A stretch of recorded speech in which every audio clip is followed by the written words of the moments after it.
नमस्कार दोस्तों, आपका एक बार फिर से मेरे चैनल में स्वागत है। तो जनता की बहुत ज़्यादा डिमांड थी, सभी लोग बोल रहे थे सर इलेक्ट्रोस्टैटिक्स स्टार्ट कीजिए, हो सकता है कुछ लोगों को प्रॉब्लम हो उस टॉपिक को पढ़ने में। तो बेसिकली जनता की डिमांड पे ही मुझे चलना पड़ता है। तो मैं आज स्टार्ट करने वाला हूँ इलेक्ट्रोस्टैटिक्स। ठीक है, उससे पहले मैं आपको बता देता हूँ कि जो जो वीडियोज मैंने अभी अपलोड किए हैं मेरे चैनल पे, तो आप उनको देख सकते हैं। अच्छा, मतलब कि आपको समझ में आ जाएगा उससे, और ज़्यादा टाइम वेस्ट नहीं होगा आपका। आप उसको नोट्स बना के लिख सकते हैं ताकि मतलब आप बार बार रिवाइज भी कर सकें। और जो जैसे मैंने बताया अल्ट्रासोनिक जो टॉपिक कंप्लीट किया है, तो अल्ट्रासोनिक अपने आप में एक महत्वपूर्ण टॉपिक है। और जो इलेक्ट्रोस्टैटिक्स की यदि मैं बात करता हूँ, तो इलेक्ट्रोस्टैटिक्स देखिए 12th में तो अपने मान के चलिए कि जो भी 12th में थे उस टाइम पे तो मतलब काफी इंपॉर्टेंट था फिजिक्स में इलेक्ट्रोस्टैटिक्स। ठीक है, उसके अलावा हम IIT AIEEE इन सब के पेपर देते थे ना, उनके अंदर भी मान के चलिए कि सबसे ज्यादा मतलब कि इंपॉर्टेंट था ये ना। आज के दिन मतलब इसको बोल दिया गया है क्या, जेई मेंस बोलते हैं इसको ना, जेई मेंस।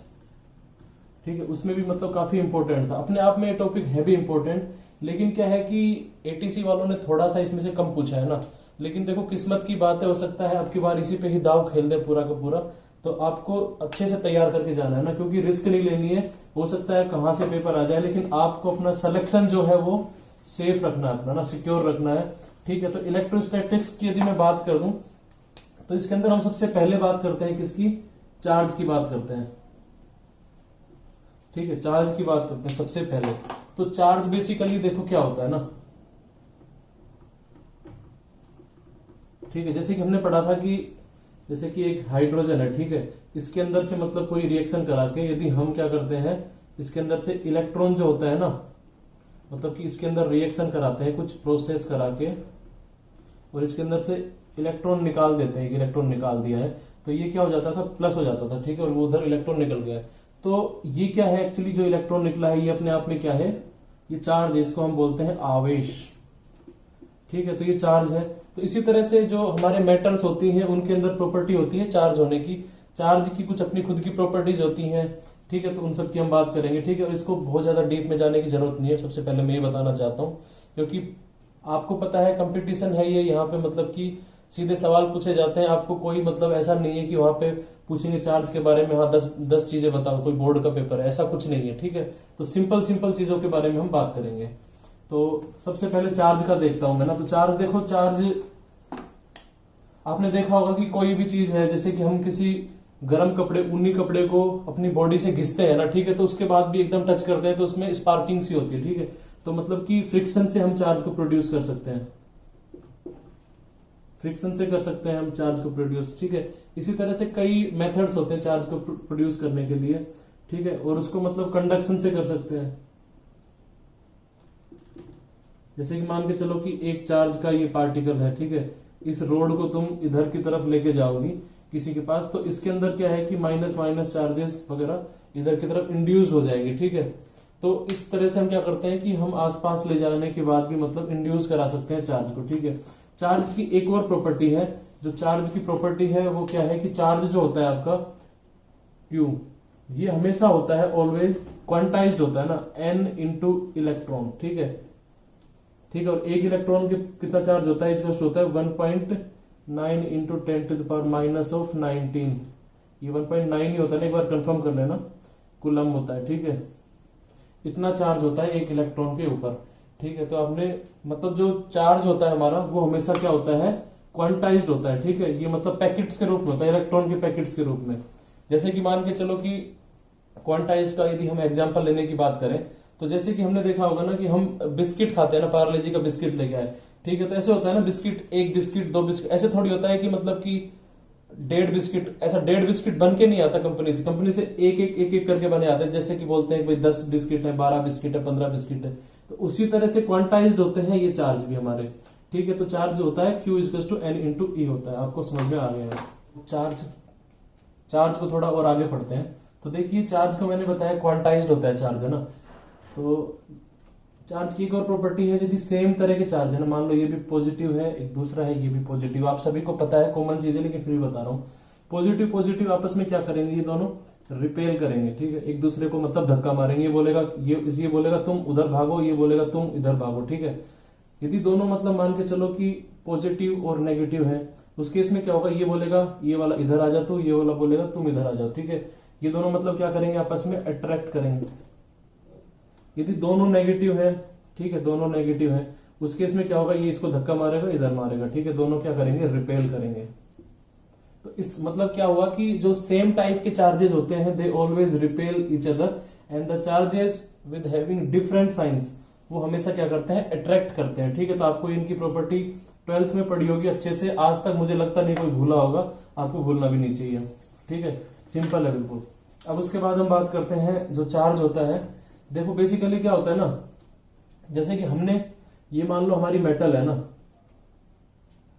ठीक है, जब मतलब कि एक चीज है कि जब मतलब कि सारे पेन खत्म हो गए हैं, ठीक है, यदि आपके चार्ज यदि चेंज होगा ना, ठीक है, देन मास जो होगा विल चेंज। मतलब कि जब आपका चार्ज जो है किसी बॉडी के अंदर वो यदि चेंज होता है आपका, तो मान के चलिए कि आपका मास भी चेंज है। मान लो ये पहले ये बॉडी न्यूट्रल है, ठीक है, कोई चार्ज नहीं है। अब हम क्या करते हैं, इसमें से 4 इलेक्ट्रॉन निकाल लेते हैं। अब ये बॉडी ऐसी हो जाएगी, ये 4 इलेक्ट्रॉन यहां से निकाल लिए, होल बन गए यहाँ पे, ठीक है, और ये इलेक्ट्रॉन बाहर आ गए हैं कहीं, ठीक है, ऐसा हो गया। नाउ अब क्या होगा कि पहले इसका मास मान लीजिए m था, कैपिटल M, अभी इसका मास मान लीजिए कितना हो गया है, m डैश हो गया है, ठीक है, ओके। सो आपको पता है कि जो इलेक्ट्रॉन होता है भले ही उसका मास बहुत ही कम होता है, लेकिन कुछ होता तो है ना, बहुत कम होता है, 10⁻³ kg के ऑर्डर का होता है, but electron is also having some mass. यदि हम उससे 4 इलेक्ट्रॉन निकालेंगे किसी भी सब्सटेंस से, किसी भी मेटल से, तो उसका मास क्या होगा, कम हो जाएगा, ठीक है। इलेक्ट्रॉन निकालेंगे तो कम हो जाएगा। यदि वो मास जो मेटल है इलेक्ट्रॉन एक्वायर करेगी, लेगी, then its mass will be increase. It mean जब भी चार्ज चेंज होगा हमेशा उस टाइम क्या होगा, मास भी चेंज होगा। तो आपको याद रखना हो सकता है ट्रू फॉल्स या फिर which are the following properties are correct regarding the charges आपको दे दे, तो आपको पता होना चाहिए, ठीक है। ये बेसिक चीज थी, आपको समझ में आना चाहिए। और क्या होता है, चार्ज की प्रॉपर्टी है कि चार्ज जो होता है ना एडिटिव होता है। मतलब कि जैसे कि 2 चार्ज है ना, एक है मान लो -5 कूलम, एक है 10 कूलम, ठीक है।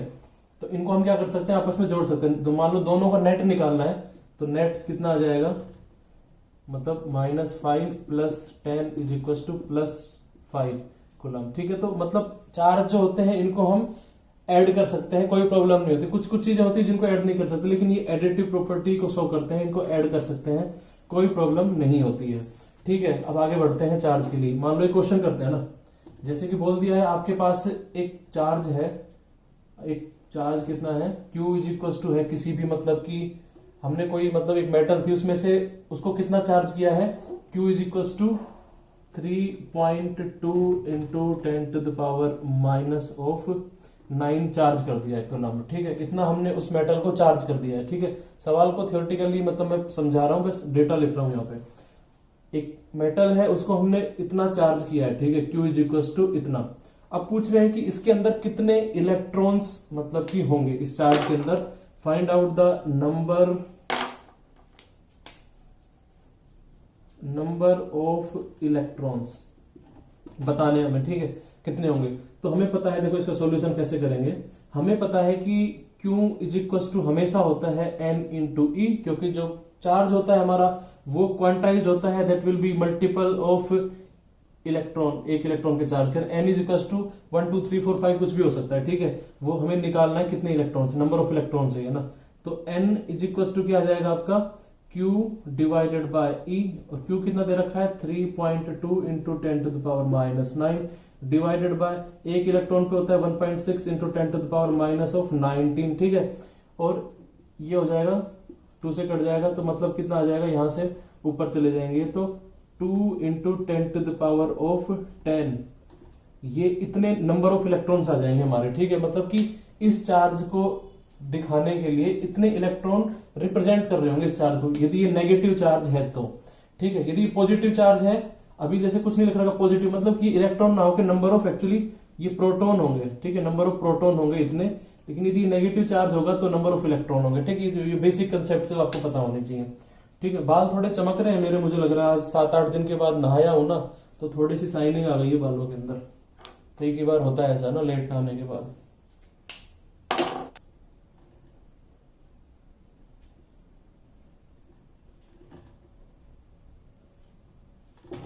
ठीक है, कुलम्स लॉ एक्चुअली क्या है, कुलम्स ने एक अपना एक्सपेरिमेंट किया, उसने ऑब्जर्व किया, उसके बाद उसने बताया कि जो चार्जेस होते हैं, ठीक है, मान लो एक चार्ज है Q1 and second charge is Q2, ठीक है, एंड ये इधर है, ठीक है, and they are at distance r from each other. Okay, so Coulomb ने बताया कि जो चार्जेस होते हैं उनके बीच में आपस में एक फोर्स लगता है, ठीक है, एक फोर्स लगता है F, और वो कितना होता है उसने बताया कि कोई एक कांस्टेंट होता है, ठीक है, जो कि होता है 1/4 पाई एप्सिलॉन नॉट, ठीक है, इनटू जो ये चार्ज होते हैं आपस में इनका multiplication Q1 into Q2 and divided by distance का स्क्वायर।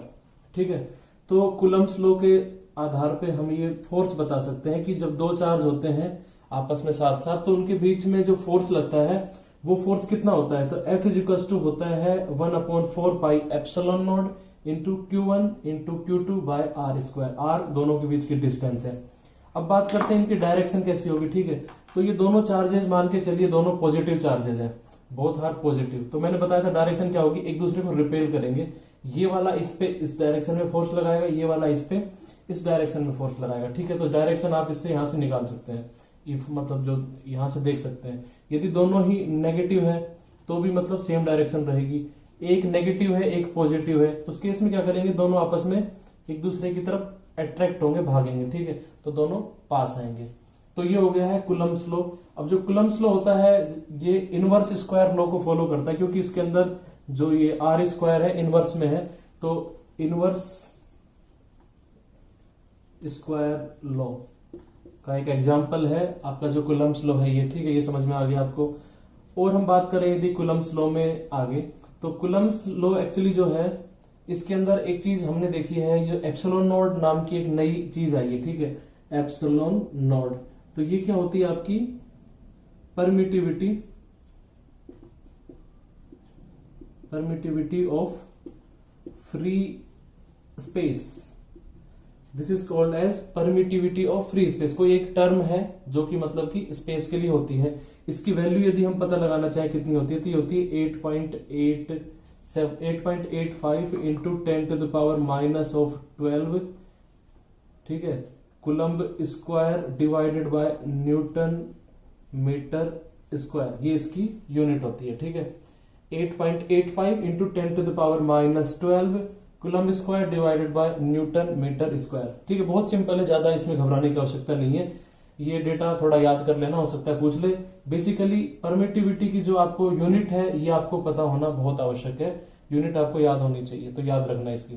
ठीक है, अब आता है इसके अंदर एक और आता है, मान के चलो ये तो है फ्री स्पेस की, मान लो कोई मीडियम बीच के अंदर है, किसी मीडियम की हम बात करते हैं, तो मीडियम की हो जाती है एप्सिलॉन।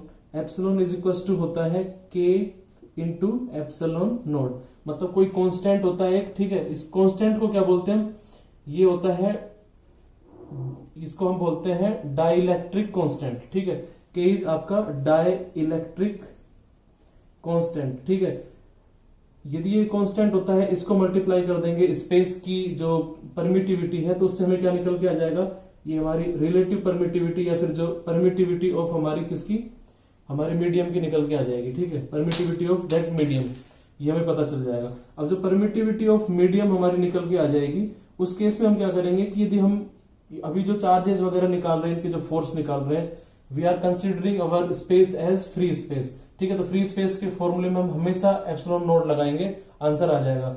और इस केस में क्या करते हैं हम, 1/4 पाई एप्सिलॉन नॉट है, इसकी जो वैल्यू है याद रखना, ये क्या होती है, इसकी वैल्यू होती है 9 इंटू 10⁻⁹। ठीक है, इसकी यूनिट होती है newton metre square divided by Coulomb square. ठीक है, तो आपको याद रखना है 1/4 पाई एप्सिलॉन नॉट जो होता है, इसकी वैल्यू क्या होती है 9 into 10⁻⁹ newton metre square by Coulomb square. ये आपको पता चल गया। लेकिन मान के चलो कि जो चार्जेस रखे, बोल दे कि दोनों चार्ज कहां रखे हैं, वाटर के अंदर रखे हैं। ठीक है, दोनों चार्ज कहां रखे हैं, वाटर में। अब बताओ उनके बीच में फोर्स कितना लगेगा, तो हमें पता है कि वाटर में रखने के बाद सब कुछ सेम रहेगा, बस ये एप्सिलॉन नोड है, यहाँ पे ही कुछ चेंजेस होंगे, ठीक है। तो उसके इसमें फॉर्मूला क्या बन जाएगा दोनों के बीच फोर्स का, is equal to 1/4 pi epsilon naught की जगह एप्सिलॉन आ जाएगा into Q1 Q2 divided by R square, ठीक है। मेरे कोई दिक्कत नहीं है। अब एप्सिलॉन की वैल्यू कहां से पता चलेगी, वाटर जैसे है उसका एग्जांपल के लिए K होता है 81, ठीक है। एप्सिलॉन नोड आपको पता ही है, ये यहां से ये जो होता है ना, ये इसको इससे मल्टीप्लाई, ये आपको गिवन रहेगा पेपर में ना, K इक्वल टू 81, या फिर आपको लोहा लेंगे, जो भी मतलब मटेरियल लेंगे उसका K आपको देंगे, उसको मल्टीप्लाई करोगे किससे, एप्सिलॉन नोड से, तो आपका क्या आ जाएगा, आपका एप्सिलॉन आ जाएगा। एप्सिलॉन की वैल्यू यहाँ पुट करोगे आपका आंसर आ जाएगा, ठीक है। इतनी कैलकुलेशन वाला आपको देंगे नहीं, वैसे टेंशन लेने की आवश्यकता है नहीं। तो ऐसे आपको निकालना है, ठीक है। बहुत ही सिंपल है, ज्यादा डरने की आवश्यकता नहीं है, ठीक है। यहां से जो फोर्स निकलेगा उसकी यूनिट क्या रहेगी, न्यूटन रहेगी। तो आपको पता ही है ना, फोर्सेज की यूनिट रहती है न्यूटन। इतना आपको समझ में आ गया है, ठीक है, ठीक है। अब हम इसमें पढ़ते हैं the comparison between gravitational force and हमारा जो होता है कुलम्स फोर्स, ठीक है। यदि हमारा जो कुलम जो फोर्स है, इलेक्ट्रिक फोर्स जो हो गया वो, और ग्रेविटेशनल फोर्स, उन दोनों की हम बात करें तो देखो दोनों में क्या डिफरेंस रहता है। तो ये हो जाएगा हमारा इलेक्ट्रिक फोर्स या फिर कुलम्स फोर्स, ठीक है। ये हो गया। दूसरा आ जाता है हमारा यहाँ पे ग्रेविटेशनल फोर्स, ठीक है। इन दोनों का कंपैरिजन करते हैं तो उसके आधार पे देखो हम क्या चीजें पता करते हैं ना। इसके अंदर देखो क्या होता है, फॉर्मूला इज इक्वल टू होता है, force is equal to 1/4 pi epsilon naught into Q1 Q2 by R square, ठीक है। यदि दो चार्ज के बीच की डिस्टेंस R है तो R स्क्वायर। इधर भी कुछ सिमिलर ऐसा ही होता है, gravitational force is equal to होता है G m1 m2 divided by R square, यदि दो मासेस के बीच की डिस्टेंस R है। तो पहली चीज हमने देखी कि फॉर्मूले लगभग लगभग सेम से लग रहे हैं ना। दूसरी चीज हम देखते हैं कि ये जो फोर्स होता है ये क्या होता है, अट्रैक्टिव भी होता है और ये होता है रिपल्सिव भी,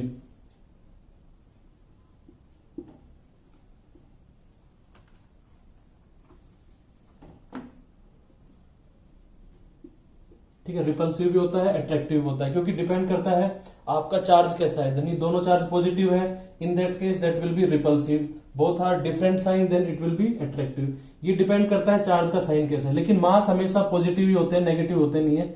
तो ये हमेशा कैसा फोर्स होता है, ये हमेशा होता है अट्रैक्टिव होता है, ठीक है। इसका नेचर होता है अट्रैक्टिव, ग्रेविटेशनल। हमेशा पृथ्वी अपनी तरफ ऑब्जेक्ट खींचती है, ऑब्जेक्ट पृथ्वी को अपनी तरफ खींचना चाहता है, ठीक है। दोनों ही क्या करते हैं, दोनों आपस में न्यूटन्स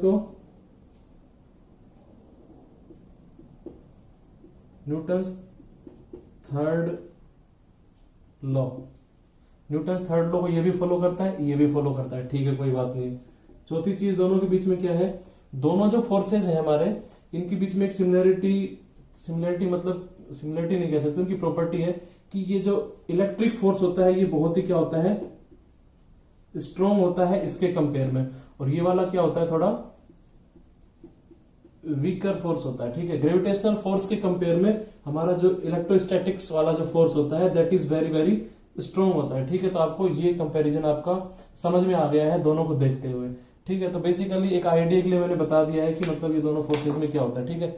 अभी इस टॉपिक की हमने शुरुआत करी है, इसमें धीरे धीरे आगे भी पढ़ेंगे और आपको मतलब अच्छे से समझाऊंगा। इसके अंदर से एनसीईआरटी बीएससी लेवल जो भी है सब कुछ कवर करूंगा, लेकिन आपको अच्छे से अभी पढ़ना है। मैं जब पढ़ाता हूँ उसके साथ साथ पढ़ते रहिए, नोट्स बनाते रहिए, तो धीरे धीरे क्या होगा ना कि आप लोग पीछे पिछड़ते चले जाएंगे, टेंशन आ जाएगी, अरे यार कैसे पढ़ूं, समझ में नहीं आ रहा मेरे को, तो बहुत वो भी छूट गया, ये भी छूट गया। तो ज्यादा बड़ा नहीं है, देखो बहुत ही आसान चीजें पढ़ाई, इनको थोड़ा पढ़िए, समझने की कोशिश करिए। बहुत बहुत धन्यवाद, नमस्कार, आपका दिन शुभ रहे, आपकी तैयारी बहुत अच्छी हो, आपका सिलेक्शन हो।